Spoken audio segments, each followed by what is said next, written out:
All right, well, we want to welcome everyone to our Learn and Grow event for today. It is June 21st, 2023. Thank you for joining us in the Future Ready Educators.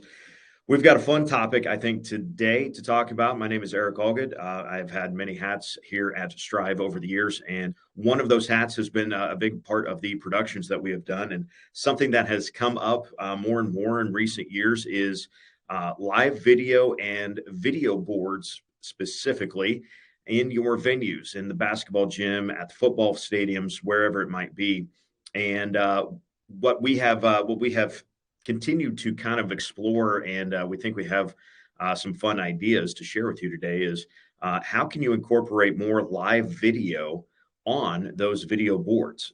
One of the things that we have done production wise in the last year is have the ability to push our live video from the state soccer event in Omaha that we do here in Nebraska. We push our live video feed to the brand new video board at Morrison Stadium, which is awesome. One thing that we've done for a couple years now is push our live video feed to the stadium venue boards at Burke Stadium for state track. We also got to use the video boards at Grand Island Central Catholic High School for our own Strive All-Star game here a few weeks ago. And then an event that happened just last week was pushing our video to the brand new, and when we say brand new, they got done and installed and initially tested Thursday. We had an event on Saturday of last week at Hastings College at their football stadium as well. So we want to talk about connecting your live stream and your video boards and what that can do for your students, what it can do for your school. There's potential way to impact your finances actually at your school. So without further ado, let us get into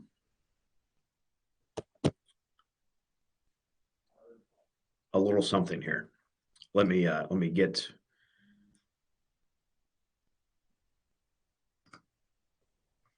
to the right screen. Going to need a second screen here real quick. Apologies, as technology is always a fun thing to talk about and learn about, right? So connecting your video and your streaming computer, it's essentially what I just did. I just plugged in a second screen. That's really what we're talking about, being able to push your live video to your video board. So let me share.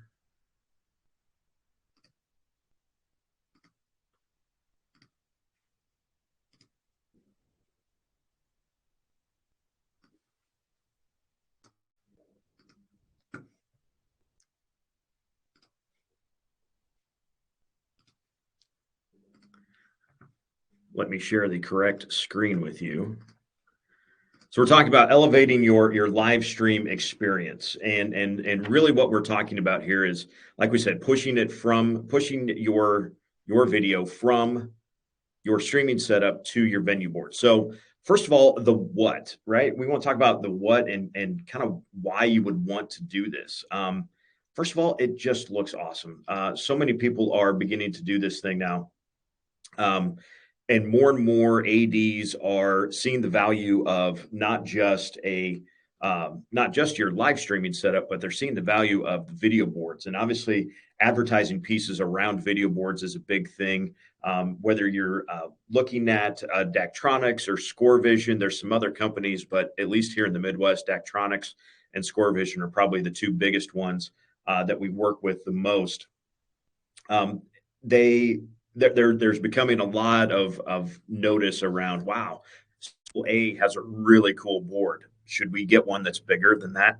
And so one of the things that has come obviously with that is the ability to push live video. It's not just a scoreboard. It's not just cool graphics.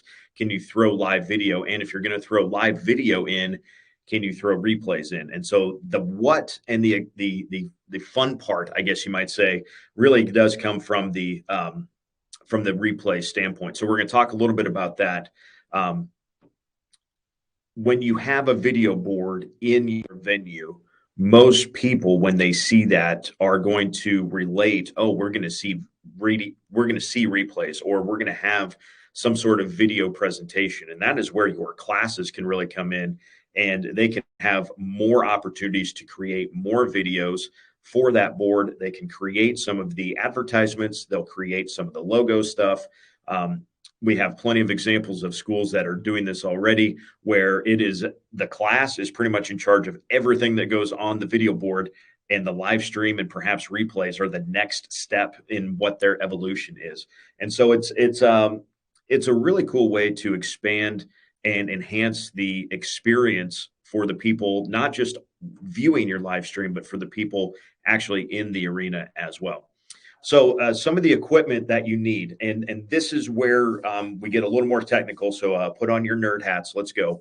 The first thing that you need to kind of think about is can it be done? Depending on your video board, they may or may not have the space allowable or the software allowable that will accept an outside source.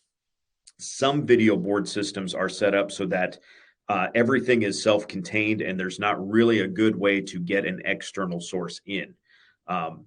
If that is your case, then unfortunately, there's not much more to do outside of a physical switcher that resides outside of your software for the actual board itself. So that's where it gets a little tricky. There are ways to get around some of that software sometimes, but and essentially what you're doing at that point is making your video board a giant TV screen, right? That's kind of where you're at. But if you do have the way to do the inputs, it's pretty easy. First of all, you're going to want to think about how can we push what kind of a feed out of our streaming setup.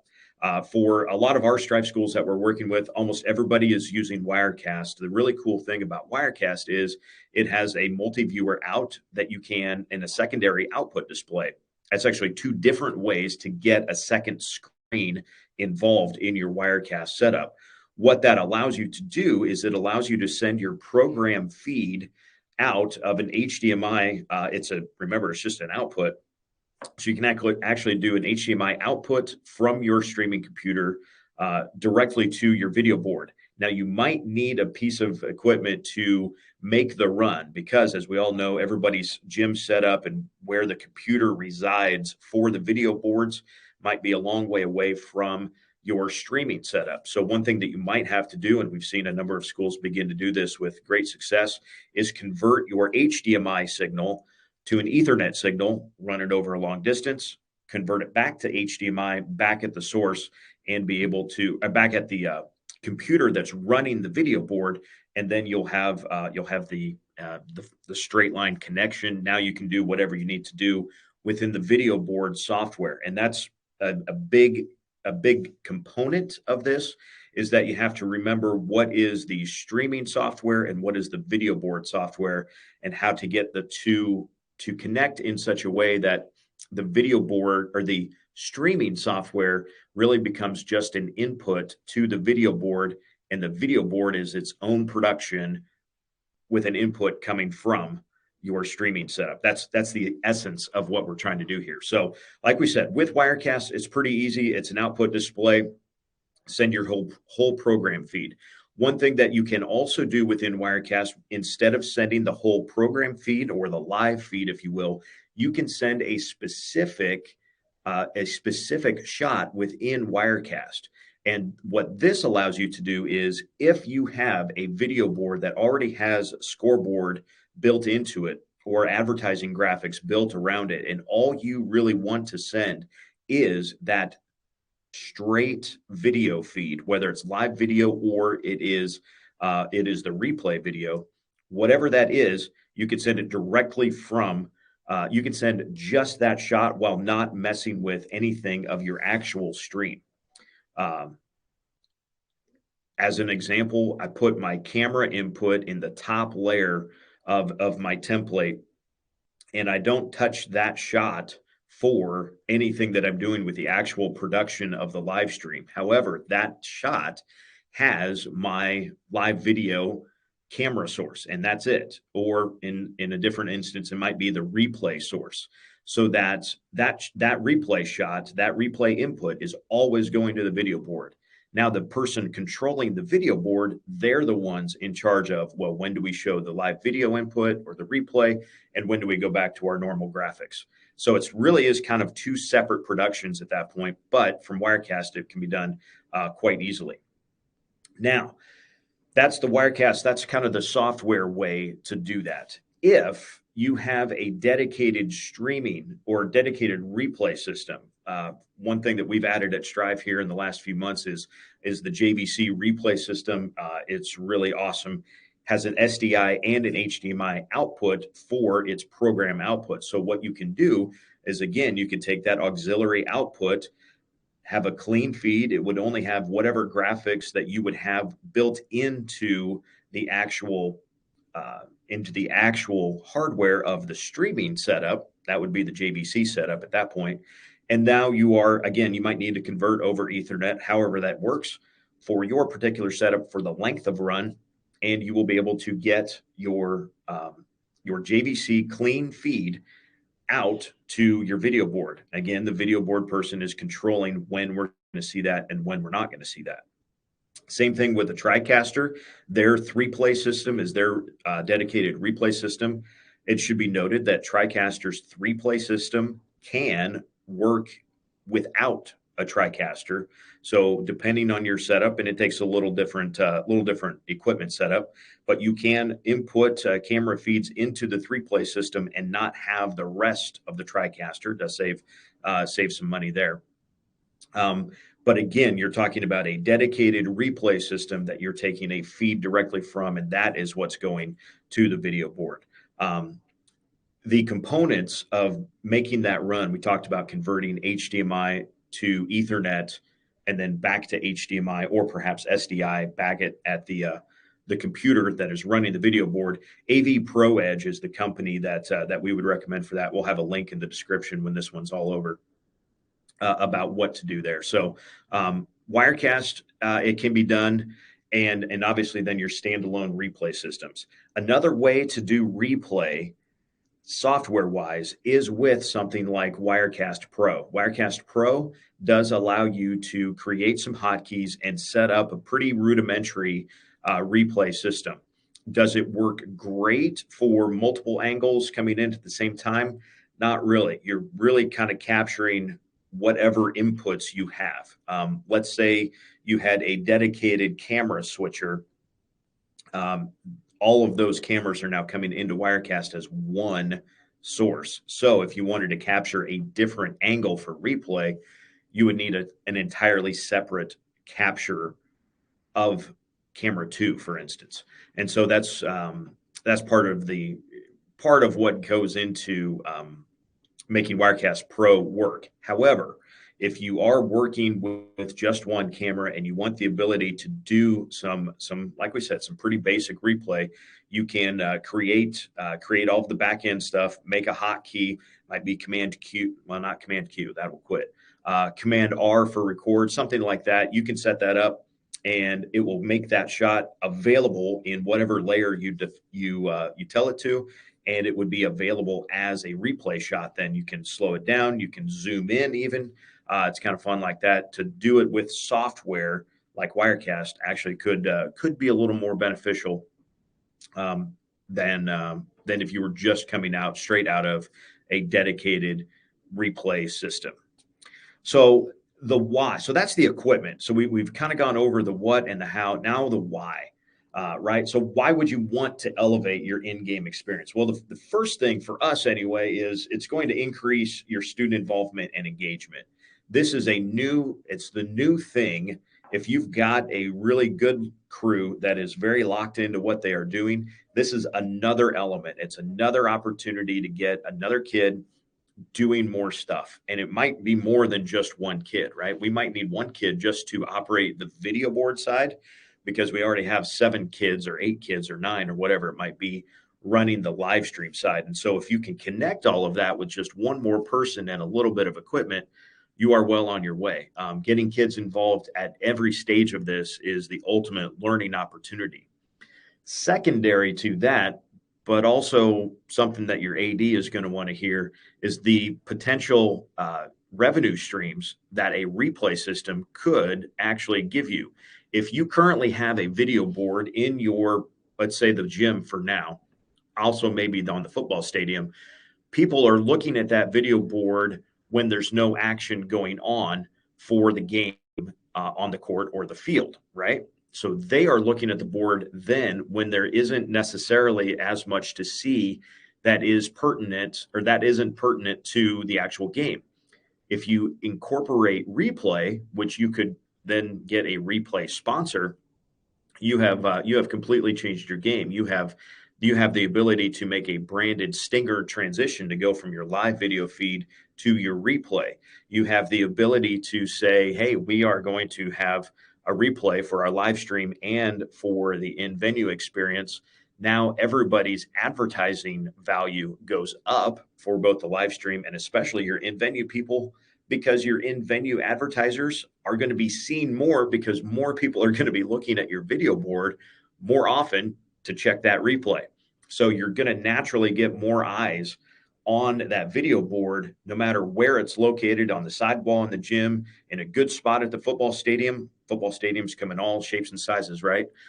There's a reason the University of Nebraska has the big board in the North Stadium, a bunch of ribbon boards, and then one video board that is in each corner. And now they all wrap around each way.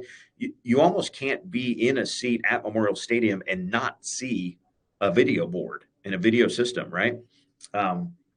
Every high school stadium, though, is a lot different.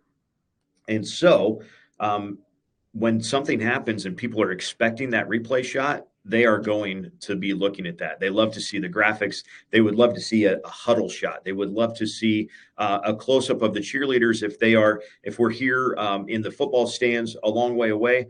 I have a shot where I can actually see the faces of the cheerleaders or the band members, something like that. Makes a world of difference. And yes, all of those people have parents and grandparents in the stands anyway. Now we can see them on the video screen. That's 2 thumbs up for everyone involved on that one. So that's really kind of what we wanted to talk about today. If you've got a video board, it's a great opportunity to expand with the live stream and what your video board can do. And if you incorporate them together and you can add a replay element in there, your engagement, your experience for people at the venue and for the people watching your live stream, that experience goes up exponentially. It brings a definite level of professionalism to your school, and it really does elevate everything that your students are doing on a regular basis. They're already doing that kind of stuff, so why not involve them? That's what we wanted to talk about for today's episode on our Learn and Grow. If you are going to check this out on the replay, by all means, if you have a question on anything that we said, please leave us a comment. Would love to get back into that. We'll continue the conversation here in futurereadyeducators.com. And like we said, we'll have the link for the HDMI to Cat5 or Ethernet converter system that Jordan would recommend from Stride AV as well. So that's all we have for today. Thanks. And we invite you to join us for another Learn and Grow event. We got a few more of those coming up this summer. We're going to talk one coming up in July that is hosted by myself is going to be how we plan and prep for some of our major events. And when I say major events, I'm talking about streaming 40 basketball games in 6 days.